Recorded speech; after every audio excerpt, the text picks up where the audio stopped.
तालुक्यातील वेगवेगळ्या संस्था काम करत आहेत. या संबंध महाराष्ट्रातून नव्हे संबंध भारतात आलेला आहे. आपली ही Kunbi chamber of commerce and industry ही जी संस्था आहे, या संस्थेचे इकडे पदाधिकारी असणार आहेत. कुणबी समाजामधला ओबीसी आणि ओबीसीच्या समस्या या संदर्भात मागे आपण एक मोठा मोर्चा काढलेला, त्यावेळेला आपलं चांगलं सहकार्य होतं. या समाजाला उपस्थित मंचावरील सर्व मान्यवर आणि त्यांनी व्यवसाय मांडलेला आहे ते सर्व व्यावसायिक मान्यवर. व्यावसायिक हा नेहमी मान्यवरच असायला पाहिजे. आपल्याकडे आपण मराठी माणसं आहेत. मराठी माणसांमध्ये एखादा कोण व्यवसाय करायला लागला का घरातलं सांगतील हा धंद्यात पडला. पहिला शब्द वापरतो धंद्यात पडला, पण असं काही कोणी वापरू नका. कारण पूर्वी साधारण 60-70 वर्षापूर्वी आपल्या भागात आपणच व्यवसाय करायचो. मुंबईमध्ये मॅक्झिमम दुकानं जी आहेत आपली वाणी कुणबी या लोकांची होती. नंतर हळूहळू इतर लोक यायला लागले. त्याला कारण मुंबईतले आपले लोक चांगले शिकले सवरले, मोठ्या ठिकाणी नोकरीला लावल्या, बाहेरच्या देशात गेले, मुलं बाहेरच्या देशात गेले म्हणून वडिलांनी दुकानं विकली आणि दुकानं घेतली ती सर्व परप्रांती आपण म्हणतो त्यांनी घेतली. गुजराती असो, मारवाडी असो, उत्तर भारतीय असो, यांनी सगळी घेतली आणि आपण चांगल्या पदावर नोकरी करायला लागलो.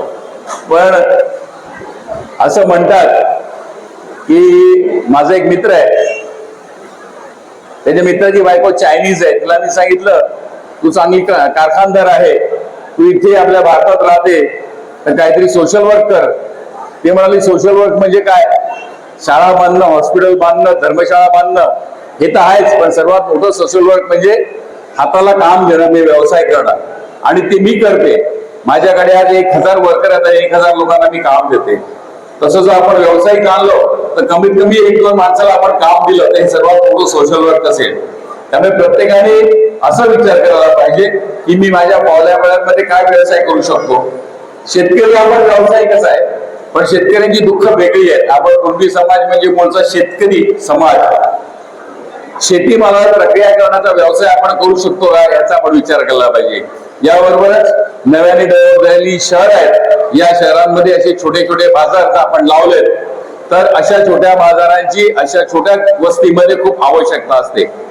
मुंबई असो, मुंबईच्या आजूबाजू MMR असो, पुणा असो, पिंपरी चिंचवड असो किंवा कुठलंही शहर असो, भारतामधलं कुठलंही शहर असलं तरी त्यामध्ये 65% लोक जे आहेत चाळीय झोपडपट्टीमध्ये राहणारी आहेत. मग मुंबई असो, नाही तर विरारवासी असो, ठाणा असो, कल्याण डोंबिवली असो, कुठे असो. आणि त्या लोकांच्या जे गरजा आहेत त्यांना स्वस्तामध्ये चांगलं वस्तू मिळण्याचं ठिकाण म्हणजे अशा प्रकारचा हा बाजार आहे असं मला वाटते. कारण ऑनलाईन मध्ये काय फसवणूक होईल, ऑनलाईन मध्ये काय माल मिळेल त्याच्या ठिकाणाला मोठ्या मोठ्या मार्केटमध्ये किमती आहेत ह्या तिथल्या इन्व्हेस्टमेंटमुळे जास्त झालेले असतात. पण असे जे व्यापार आहेत, असे जे छोटे छोटे व्यवसाय आहेत त्यामुळे लोकांना किफायतच्या दरामध्ये आपोआप माल मिळू शकतो. आणि याबरोबरच अशा कितीतरी वस्तू आहेत की ज्या आपण घरामध्ये करू शकतो. आता तर खूप सोपं झालं आहे. युट्यूबवर किंवा अनेक मीडियाचा वापर करून लहान लहान वस्तू कशा बनवायच्या, साध्या मेणबत्ती कशा बनवायच्या, धूप कसा बनवायचा, अगरबत्ती कशी बनवायची, इतर फुलं कशी बनवायची किंवा लाईट्स कशी बनवायची, ह्याचं सगळं ट्रेनिंग तुम्हाला युट्यूबवर मिळते. आणि त्या जोडीला छोटे छोटे असे उपक्रम राबवले. माझ्याकडे एक ग्रस्त आहे, तुम्ही मला कधीही सांगा आपल्या महिलांना जर कुठला व्यवसाय करण्यासाठी ट्रेनिंग पाहिजे असेल तर 8 दिवसाचं त्यांना ट्रेनिंग मिळते आणि ते त्यांचा रोजगार सहज करू शकतात. सहज महिन्याला साधारण 25-30 हजार रुपये कमवू शकतात. अशा प्रकारे आपल्याकडे व्यवसाय उपलब्ध आहेत आणि ते करण्यासाठी सर्वात महत्वाचं पाठबळ आणि जिद्द लागते. आणि ही जिद्द तुमच्याकडे असेल तर पाठबळ कोणाची मिळतं. छोट्या छोट्या उपक्रमातनं, शासनाच्या विविध योजनातनं, महिलांना लाडकी बहीण योजनेतनं किंवा इतर कुठल्या योजनेतनं आर्थिक मदत होऊ शकते. त्यातून आपल्या छोटे छोटे आपण व्यवसाय करू शकतो. त्यामुळे आपण आपला नोकरी असताना नोकरीच्या जोडीला छोटा व्यवसाय सुरू केला तर कालांतराने व्यवसाय वाढला तर आपण नोकरी सोडू शकतो, आपण इतर लोकांना काम देऊ शकतो याचा विचार करायला पाहिजे असं मला वाटते. आपल्या या सगळ्या मंडळींना मी विनंती करतो, तुम्हाला तुमच्या महिला भगिनींना कुठल्याही प्रकारचं ट्रेनिंग द्यायचं असेल तर ट्रेनिंग देणारी संस्था आणि व्यक्ती आपल्याकडे आहेत. एखाद्याकडे कॅम्प लावा महिलांसाठी, त्यांना आपण ट्रेनर आणूया आणि त्यातनं असे छोटे छोटे वस्तू तयार करणं किंवा माल सामान तयार करणं, जिन्नस तयार करणं, कितीतरी अशा वस्तू आहेत त्या नालासोपारामध्ये घरगुती जो खाकरा बनतो गुजराती लोक, तो परदेशात पण जातो. घरी महिला करणाऱ्या गुजराती महिला अशा कुठल्या वस्तू ज्या असतील की ज्या टिकून राहणारे व्यक्ती घरी केलं तर घरगुती त्याला टच असतो, किफायतशीर नावाने लोकांना देऊ शकतो, चांगलं हायजेनिक त्याला देऊ शकतो. त्यामुळे असा कुठला व्यवसाय करण्याचा आपण विचार करा. आम्ही तुमच्या जोडीला आहोत. कुणबी समाज हा शेतकरी समाज असला तरी तो व्यापारी व्यावसायिक गुणी त्याच्यामध्ये आहे, त्याला फक्त आपण प्रोत्साहन द्यायला पाहिजे. आजच्या या आपल्या चेंबरनी हा जो बाजार लावलेला आहे खूप चांगला उपक्रम आहे. तुम्हाला विनंती करणार आहे की वर्षातनं कमीत कमी 10-12 असे व्यापार लावा आणि फक्त 1 दिवसासाठी लावू नका, 3 दिवसासाठी लावा. कारण व्यावसायिक आहे ते बिचारा सगळा माल सामान आणणार, शुक्रवारी संध्याकाळी उद्घाटन करा, शनिवारी आणि रविवारी व्यापार होईल. 3 दिवसासाठी ठेवा जेणेकरून त्यांना त्याचे रेट पण परवडतील.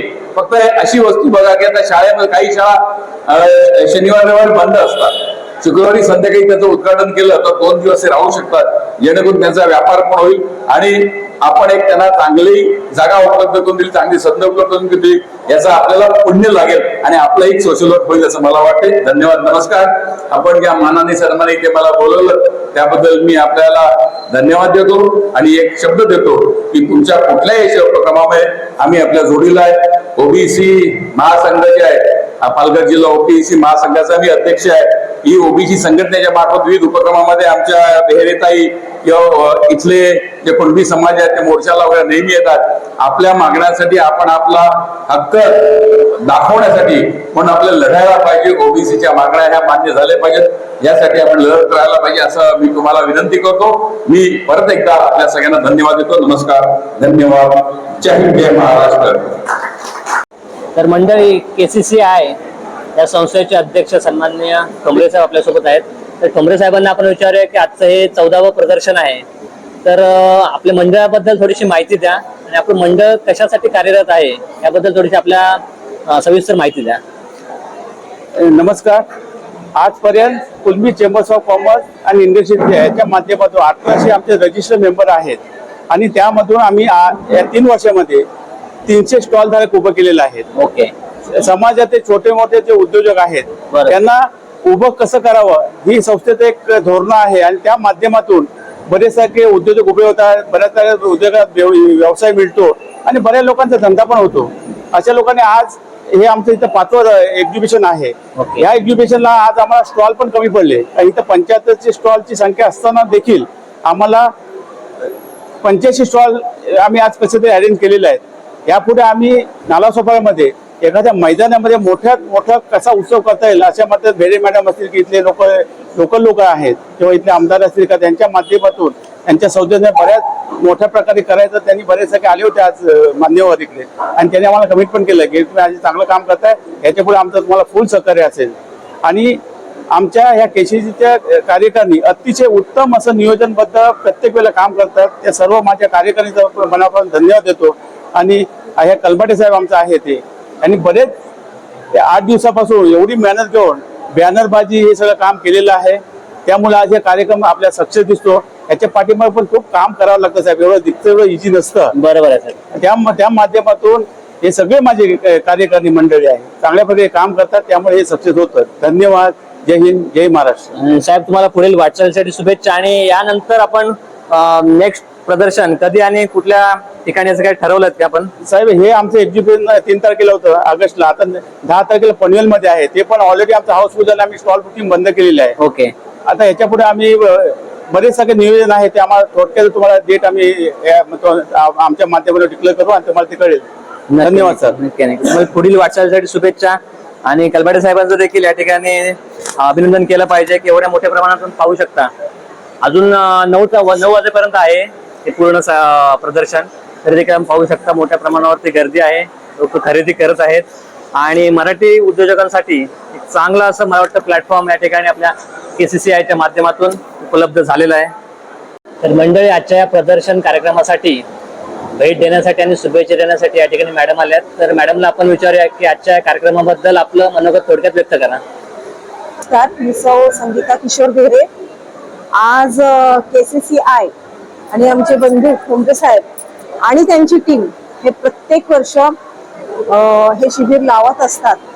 शिबिर म्हणजेच तर काय, नुसतं समाज नव्हे तर इतर बांधवासाठी ही प्रत्येक वर्षी हा कार्यक्रम घेतात. मी त्यांना आणि त्यांच्या टीमला खूप खूप शुभेच्छा देते, कारण असेच कोणीतरी पुढे जात असतो. धन्यवाद. धन्यवाद मॅडम. तर आपल्यासोबत आता जे नालासोपाऱ्यामध्ये हे प्रदर्शन ज्यांच्या माध्यमातून म्हणजे आयोजक हे जरी म्हणत असले, कारण याच्यामागे खूप मेहनत असते. एवढे स्टॉल त्यांचं रजिस्ट्रेशन करून घेणं. ते कळबाडे साहेब आपल्या समोर आहेत, तर त्यांना विचारा साहेब आपल्याला कसा रिस्पॉन्स आहे या ठिकाणी स्टॉल धारकांचा तसंच ग्राहकांचा? हे जवळजवळ याच ठिकाणी अँथोनी हायस्कूलमध्ये आम्ही 4थं एक्झिबिशन घेतोय. ओके. आणि आजपर्यंत जर तुम्ही रिस्पॉन्स म्हणाल तर भरभरून प्रतिसाद आजूबाजूच्या परिसरातील लोकांनी आणि या इथले असलेल्या बऱ्याच मराठी बांधवांनी आम्हाला दिलेला आहे. ओके. आणि त्या सगळ्या गोष्टी नजरेसमोर ठेवूनच आम्ही पुन्हा या ठिकाणी एक चांगलं व्यावसायिक प्रदर्शन आयोजित केलेलं आहे. धन्यवाद साहेब. असंच दरवर्षी तुम्ही या ठिकाणी प्रदर्शन भरवावे आणि आपल्या जे मराठी उद्योजक आहेत त्यांना एक व्यासपीठ या ठिकाणी तुमच्या माध्यमातून उपलब्ध व्हावं, आमच्या चॅनल करून तुम्हाला शुभेच्छा. धन्यवाद. KCCI चे संस्थापक सन्माननीय असुमजी वालम साहेब, अध्यक्ष ठोंबरे साहेब यांनी खरोखर आज जे 3रे वर्ष आहे अँथोनी हायस्कूलमध्ये, हे 3रं वर्ष कुणब्यांचं अस्तित्व, कुणब्यांची बाजारपेठ हे सर्व पदाधिकाऱ्यांनी इथे प्रदर्शन आणि विक्री हे ठेवलेली आहे. खरोखर हे सर्व पदाधिकाऱ्यांचे विभागीय शाखा विरार, कुणबी युवा विरारच्या माध्यमातून सर्वांचे खरंच आभार मानतो. अशीच कुणब्यांची एक हक्काची बाजारपेठ निर्माण व्हावी यासाठी आतोनात प्रयत्न ठोंबरे साहेब आणि वालम साहेब हे सर्व करत आहे. सर्वांचे मनापासून धन्यवाद मानतो आणि पुढील वाटचालीची शुभेच्छा देतो. नमस्कार. माझं नाव एकनाथ धर्मा डिंगडकर. कुणबी समाजवादी संघ विभागीय शाखा या शाखेचा एक सचिव म्हणून या ठिकाणी आसनस्थ झालेलो आहे. मी या ठिकाणी सर्वांना सांगू इच्छितो की एक बलाढ्य असं आपल्या ह्या निसर्गरम्य समृद्ध कोकणची जी लोकवस्ती आहे ती निश्चितच नालासोपारा, विरार ह्या ठिकाणी स्थलांतरित झालेली आहे. आणि अशा ह्या लोकवस्तीमध्ये एक प्रतिकोकण म्हणून आज नालासोपारा, विरारला ह्याकडे पाहिलं जातं. तर निश्चितपणे सर्वांना सांगू इच्छितो, आव्हान करू शकतो, कारण या ठिकाणी कुणबी KCSच्या माध्यमातून असंख्य गोरगरीब जनतेला जे व्यासपीठ मिळालंय, रोजगार आणि त्याचबरोबर व्यवसाय करण्याचं एक महान कार्य, एक पुण्यही आज KCCI ने दिलेले आहे. तर निश्चितपणे या ठिकाणी गोरगरिबांना या ठिकाणी नक्कीच चांगला एक व्यासपीठ मिळालेला आहे.